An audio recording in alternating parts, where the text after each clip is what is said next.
கர்த்தருக்கு ஸ்தோத்திரம். தலைவராகிய கிறிஸ்துவின் நாமத்தில் வாழ்த்துகிறேன். இறையியல் படித்து வருகிறோம். பரிசுத்த ஆவியை குறித்து கற்று வருகிறோம். பரிசுத்த ஆவியினுடைய வரங்களிலே 9வது வரம் அற்புதங்களை செய்யும் சக்தி. 1 கொரிந்தியர் 12ஆம் அதிகாரத்தில் சொல்லப்பட்டிருக்கிறது. 10வது வசனத்தில் வேறு ஒருவனுக்கு அற்புதங்களை செய்யும் சக்தி. மற்றது எல்லாமே சக்தின்ற வார்த்தை மற்றதுலலாம் இல்லை. மற்றதுலலாம் வசனம், வரங்கள், விசுவாசம், உரைத்தல், அறிதல், பேசுதல், பண்ணுதல், இப்படி தான் இருக்குது. மற்ற 8 வசனத்துலேயும் மற்ற 8 வரங்கள்லையும். இதில் மட்டும்தான் சக்தி, பவர், அற்புதங்களை செய்யும் சக்தி. Power to perform miracles. இது ஒரு தனி அபிஷேகம். மற்ற 8 வரங்களும் பரிசுத்த ஆவியின் அபிஷேகத்தில் அடங்கிடும். ஆனால் இது மட்டும் தனியாக ஒரு அபிஷேகம் தேவை, வல்லமையின் அபிஷேகம். அப்போஸ்தலர் 10:38 படிக்கிறோம்.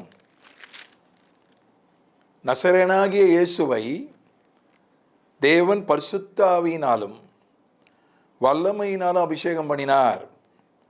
தேவன் அவருடனே கூட இருந்தபடியினாலே அவர் நன்மை செய்கிறவராயும் பிசாசின் வல்லமையில் அகப்பட்ட யாவரையும் குணமாக்குகிறவராயும் சுற்றித் திரிந்தார். பரிசுத்த ஆவியினால் மட்டும் இயேசுவை தேவன் அபிஷேகம் பண்ணவில்லை, வல்லமையினாலும் அபிஷேகம் பண்ணினார். வல்லமையின் அபிஷேகம் இருந்தால் தான் அற்புதம் செய்ய முடியும். பரிசுத்த ஆவியின் அபிஷேகம் இருந்தால் அந்த 8 வரங்களையும் செயற்படுத்தலாம். ஆனால் வல்லமையின் அபிஷேகம் இருந்தால் தான் இந்த அற்புதங்களை செய்ய முடியும்.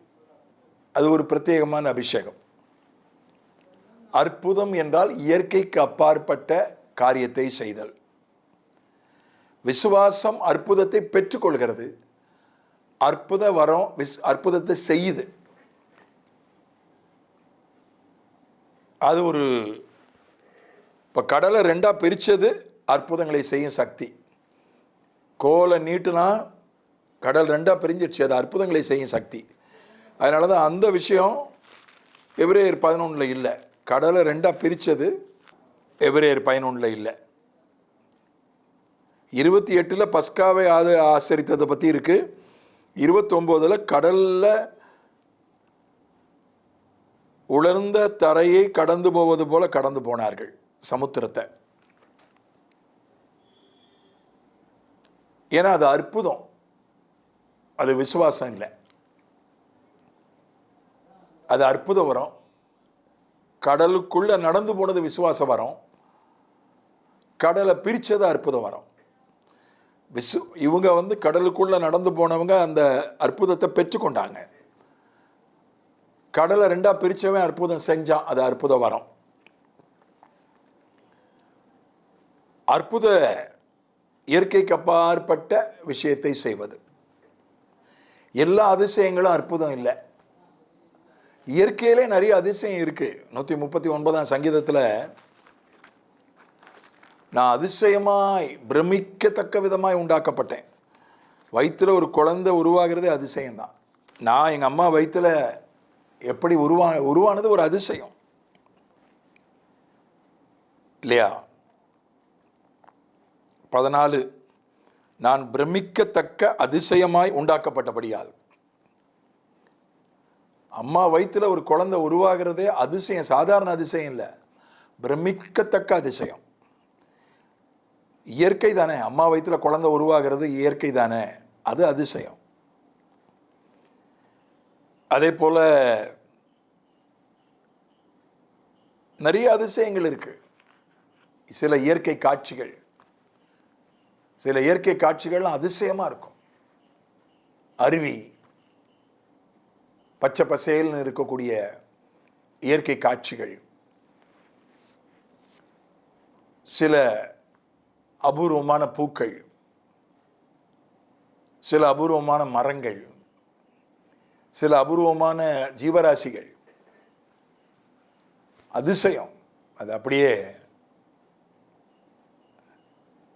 யானையை பார்த்தீங்கன்னா அது மரக்கறி மட்டும்தான் சாப்பிடுது, அது மாமிசம் சாப்பிடாது. ஆனால் அது அவ்வளோ பலசாலியாக இருக்குது யானை. அது ஒரு அதிசயம். இந்த மாதிரி அதிசயமான விஷயங்கள். கடல் மீனில் உப்பே இருக்காது. அதை கருவாடு ஆக்கினாதான், உப்பு போட்டு கருவாடு ஆக்கினாதான் அதுக்கு அதில் உப்பு இருக்குமே தவிர, உப்பு கடலுக்குள்ளேயே பிறந்து வளர்ந்து உயிரை விட்ட கடல் மீனில் கொஞ்சம் கூட உப்பு இருக்காது. அது ஒரு அதிசயம். தாமரை இலையில தண்ணீர் ஒட்டாது. அது ஒரு அதிசயம். இயற்கையிலே எவ்வளோ அதிசயம் இருக்கு. அதிசயங்கள் எல்லாம் அற்புதங்கள் அல்ல, இயற்கைக்கு அப்பாற்பட்ட விஷயம்தான் அது அற்புதம். இப்போ குணமாக்கும் வரத்திற்கும் அற்புத வரத்துக்கும் என்ன வித்தியாசம்? இப்போ ஒருத்தருக்கு உடம்பு சரியில்லை, மருந்து கொடுக்குறாங்க, ஒரு மாத்திரை போடுறாங்க. ஒரு காய்ச்சல் அடிக்கு ஒரு மாத்திரை போடுறாங்க. மாத்திரை போட்டு ஒரு 20 நிமிஷத்தில், அரை மணி நேரத்தில் காய்ச்சல் குறையுது. அது இயற்கையான ஒரு மருத்துவம். மாத்திரை போடாமலேயே ஜெபம் பண்ணி ஒரு அரை மணி நேரத்தில் காய்ச்சல் குறையுதுன்னா அது குணமாக்குதல், குணமாக்கும் வரும். மாத்திரை போடலை, ஆனால் அந்த மருத்துவம் எவ்வளோ நேரத்தில் வேலை செய்யுமோ அவ்வளோ நேரத்தில் தான் சுகம் கிடைக்குதுன்னா அது குணமாக்கும் வரும். ஆனால் ஜெபம் பண்ண உடனே ஒரே நொடியில் காய்ச்சல் போயிடுது, அது அற்புதம். உடனே நடந்துருச்சுன்னா, ஒரு வியாதி உடனே சுகமாயிடுச்சுன்னா அது அற்புதம். இன்னொன்று, வைத்தியர்களால் முடியல. 12 வருஷம் பெரும்பாடு உள்ள ஸ்திரீ வைத்தியர்களால் முடியல, சொத்தையே காலி பண்ணிட்டா. வைத்தியம் பார்த்து வஸ்திரத்தின் ஓரத்தை தொட்டால் சுகம் பெற்றால், அது அற்புதம். டாக்டர் வைத்தியர்களால் முடியாத வியாதி சுகமானது. இப்போ இன்றைக்கும் சில வகை கேன்சர்களுக்கு மருத்துவம் இல்லை, எய்ட்ஸுக்கு இன்றைக்கும் மருத்துவம் இல்லை, 4வது ஸ்டேஜுக்கு போயிட்ட புற்றுநோய்களுக்கு மருத்துவம் இல்லை. இன்றைக்கும் சில வியாதிகளுக்கு மருந்து இல்லை. மருந்து கண்டுபிடிக்கணும்னு நான் ஜெபம் பண்ணிட்டு இருக்கேன், நாமும் ஜெபிப்போம். அப்படிப்பட்ட வியாதிகளை சுகமாக்குவது அது அற்புதங்களை செய்யும் சக்தி. இல்லை, டாக்டரால் சுகமாக்கக்கூடிய வியாதி சிகிச்சை இல்லாமல் ஜெபம் பண்ணி சுகமாச்சுன்னா அது குணமாக்கும் வரங்கள். இது ரெண்டுக்கு வித்தியாசம் இருக்கு. இப்போ பார்த்தீங்கன்னா, பவுலுடைய ஊழியத்தை எடுத்துக்கிட்டிங்கன்னா, அப்போஸ்தலர் 19ஆம் அதிகாரத்தில் தான் அற்புதங்கள் சொல்லப்பட்டிருக்கிறது. அதிகமாக அற்புதம் நடந்தது அப்போஸ்தலர் 19 எபேசில் தான். அங்கே 11ஆம் வசனம், பவுலின் கைகளினால் தேவன் விசேஷித்த அற்புதங்களை செய்தருளினார். அதில் 12ஆம் வசனம் சொல்கிறது, வியாதிக்காரர்கள் மேல் போட வியாதிகள் அவர்களை விட்டு நீங்கி போயின, பொல்லாத ஆவிகளும் அவர்களை விட்டு புறப்பட்டன. பவுலுடைய கைக்குட்டையை கொண்டு போய் வியாதி உள்ளவர்கள் மேலே போட்டாங்க, வியாதி சுகமாச்சு. அது ஒரு அற்புதம். பிசாசுகளை துரத்துவது ஒரு அற்புதங்களை செய்யும் சக்தி வரத்தின் கீழே தான் வருது. அடையாளத்தில் அது இருக்கு. மார்க் 16 அடையாளங்கள் அற்புதங்கள் அல்ல. வியாதியஸ்தர்கள் மேல் கைகளை வைப்பார்கள், அப்பொழுது அவர்கள் சுகமாவார்கள், அது அடையாளம். பிசாசுகளை என் நாமத்தினாலே துரத்துவார்கள், ஆண்டவருடைய பேரை சொல்லி துரத்துறது, அது அடையாளம்.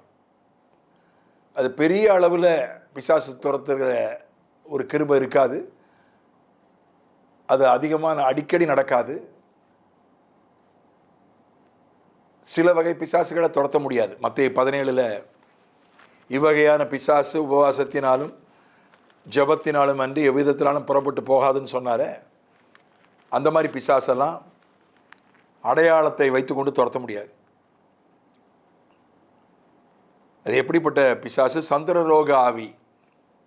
அடிக்கடி தீயிலும் ஜலத்திலும் விழுகிறான். அடிக்கடி தண்ணீர்லையும் தீயிலையும் தள்ளி விட்டுரும். ஒரு வலிப்பு நோயை கொண்டு வரும். அப்படிப்பட்ட ஆவி. அந்த ஆவியெல்லாம்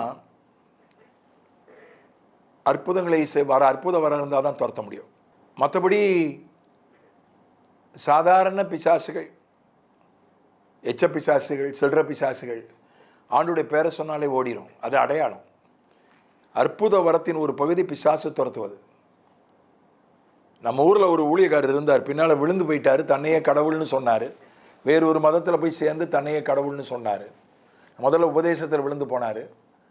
அதுக்கப்புறம் தன்னையே கடவுள்னு போய் அந்தி கிறிஸ்துவாவே மாறி செத்து போயிட்டார்.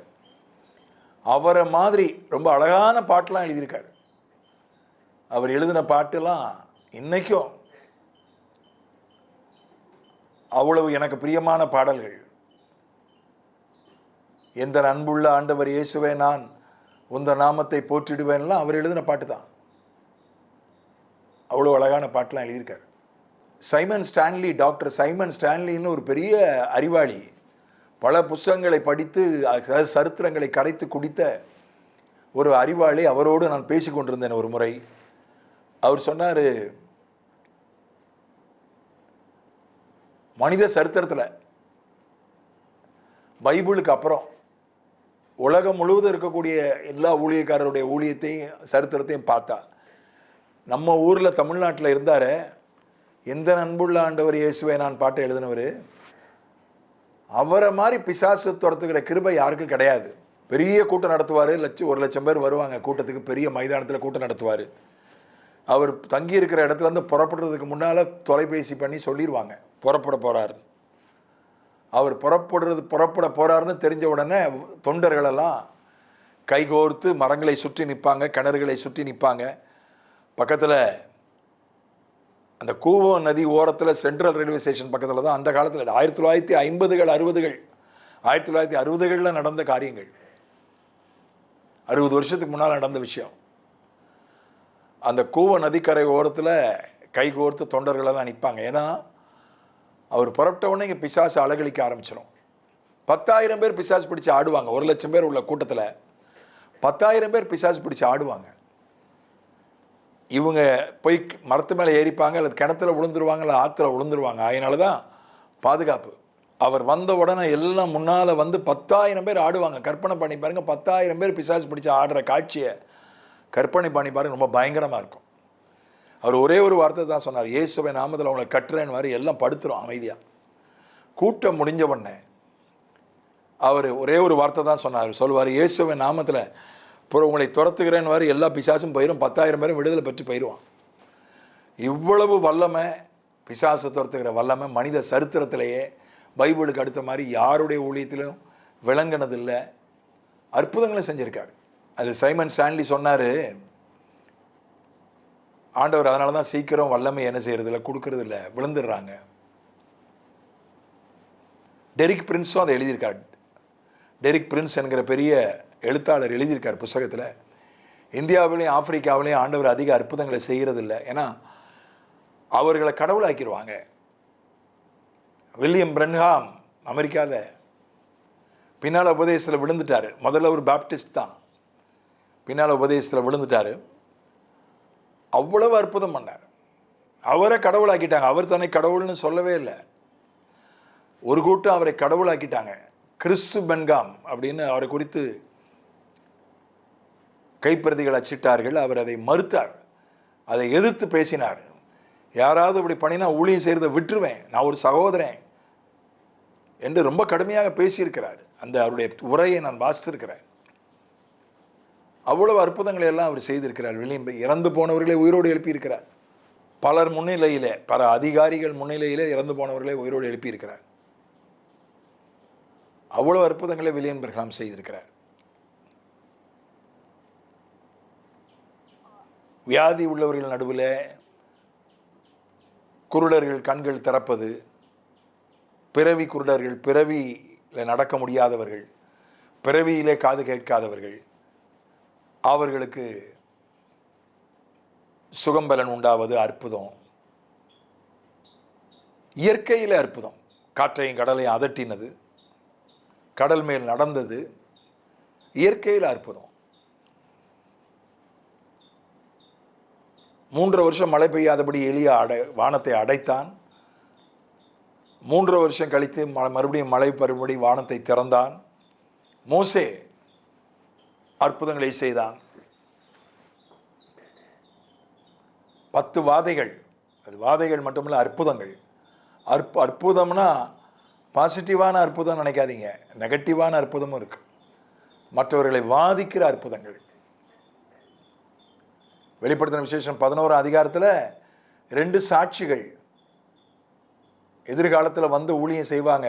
உபத்திரவ காலத்தில் சபை எடுத்துக்கொள்ளப்பட்ட பிறகு அவர்கள் வானத்தை அடைப்பார்கள், வாதிப்பார்கள். யாராவது அவங்களுக்கு தீங்கு செய்யணும்னு நினச்சிட்டாலே அவங்க வாயிலேருந்து தீ பரப்பிட்டு வந்து அவங்களை எரிச்சிடும். அப்படியெல்லாம் அற்புதம் செய்வாங்க. இதெல்லாம் நெகட்டிவ் மிரக்கல்ஸ், எதிர்மறையான அற்புதங்கள், வாதிக்கிற அற்புதங்கள், இயற்கையில அற்புதங்கள். ஆகையினால பொருளாதார அற்புதங்கள். ஒரு குடம் எண்ணெய் பெருகினது, பெருகி தீர்க்கதரிசியினுடைய மனைவியினுடைய கடன் தீர்ந்தது. அப்பங்கள் பெருகினது, 5 அப்பம் 2 மீன், 7 அப்பம் சில சிறு மீன்கள் பெருகினது. ஆயிரக்கணக்கான குடும்பங்கள் திருப்தியாகி மீதி இருந்தது. தண்ணீர் திராட்சரசமாய் மாறினது. மீன் வாயில வெள்ளி பணம் தோன்றியது. இதெல்லாம் பொருளாதார அற்புதங்கள். துணி பழசாகாமல் இருந்தது. 40 வருஷம் இஸ்ரவேல் ஜனங்கள் வனாந்திரத்தில் நடந்தபோது 40 வருஷம் துணி பழசாகலை, செருப்பு தேயலை, கால் வீங்கலை. 40 வருஷமாக நடக்கிறாங்க, கால் வீங்கலை. இதெல்லாம் அற்புதங்கள், இயற்கைக்கு அப்பாற்பட்ட விஷயங்கள். அதே போல அப்போஸ்தலர்களுக்கும் அற்புதங்கள் உண்டு.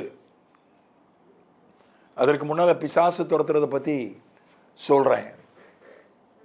அவருடைய வார்த்தையினால பிசாசு துரத்துறது. ஆண்டவருடைய வார்த்தை, நம்முடைய வார்த்தையினால அவர் பிசாசுகளை துரத்தினார், அதட்டினார் என்று நம்ம பார்க்கிறோம். அதிகாரத்தோடு கட்டளையிடுவது. பிசாசுகிட்ட கெஞ்சறது இல்லை, போயிடுன்னு சொல்லி கெஞ்சறது இல்லை. பிசாசு துரத்துறதுல சில விஷயங்களை கவனிக்கணும். பிசாசுகிட்ட பேசக்கூடாது. அவர் அதட்டினார். 1:23 மார்க்கு.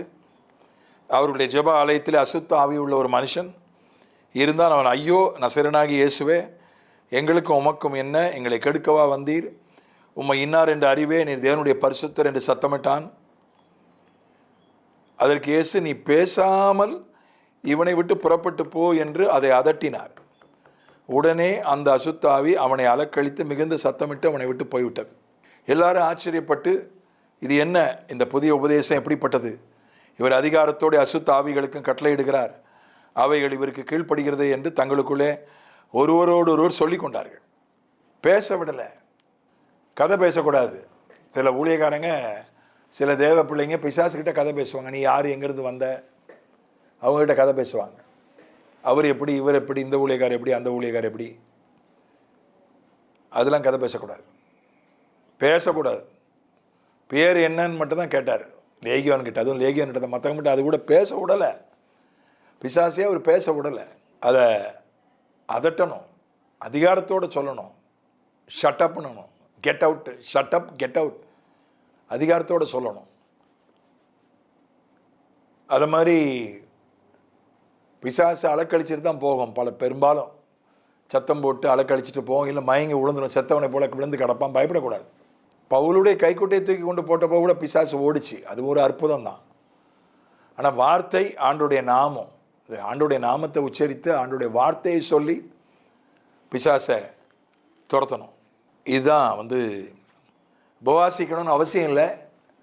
இவ்வகையான பிசாசு உபவாசத்தினாலும் ஜபத்தினாலும் போகாதுன்னு போட்டிருக்கு. அந்த இடத்துல உபவாசம்ன்றது மூல மொழியில் இல்லை, பல ஆங்கில மொழிபெயர்ப்புகளில் இல்லை. அதுக்காக உபவாசித்து ஜபிக்கக்கூடாதுன்னு நான் சொல்லலை. உபவாசித்து ஜபிச்சாதான் பிசாசு போகும்னு இல்லை. ஜப அவசியம், ஜப வாழ்க்கை தேவை. ஜெபத்தில் இருந்தால் தான் பிசாசை ஓட்ட முடியும். அந்த வல்லமை வந்து வேலை செய்யும். அதனால் பிசாசு துரத்தலில் கவனிக்க வேண்டிய விஷயங்களை சுருக்கமாக உங்களுக்கு சொன்னேன். அதே போல் அப்போஸ்தலருக்கான அற்புதங்கள். அப்போஸ்தலர் வந்து ஆவிக்குரிய போலீஸ் மாதிரி, ஆவிக்குரிய கோர்ட்டு மாதிரி. தண்டிக்கிற, கண்டிக்கிற, விசாரிக்கிற அதிகாரம் அவர்களுக்கு உண்டு.